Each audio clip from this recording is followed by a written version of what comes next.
Hi everyone, welcome to another What I Eat in a Day. So you all know recently আমি গেছিলাম বকখালিতে। এটা ছিল আমাদের বকখালি ডে 2।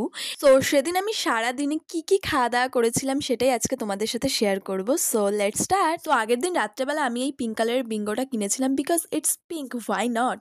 তো ঘুম থেকে উঠে সেটাই খেয়েছিলাম। I know it's not a healthy thing, but সকালবেলা উঠে আমার ভীষণ খিদে পাচ্ছিল, তো ওটাই খেয়ে নিলাম। সো এরপর রেডি হয়ে বেরিয়ে বকখালি বিচে এসে খেয়েছিলাম এক কাপ চা আর ডিম টোস্ট। চাটার প্রাইস ছিল 10 টাকা আর ডিম টোস্টার প্রাইস ছিল 30 টাকা পার plate and the test was average. এরপর দুপুরে লাঞ্চে ছিল fish thali and the price was 150 per plate. তোমরা যদি কেউ বকখালি যেতে চাও তোমাদেরকে বলবো বকখালির বনশ্রী হোটেল থেকে একবার হলেও ফিশ থালিটা ট্রাই করো because it was so tasty. শুধু ফিশ থালি নয়, ওখানকার যে কোনো আইটেম ভীষণই ভালো। এরপর সন্ধ্যাবেলা সানসেট দেখে এসে খেয়েছিলাম এক প্লেট পাপড়ি চাট আর এই এক প্লেট পাপড়ি চাটের প্রাইস নিয়েছিল 50 টাকা।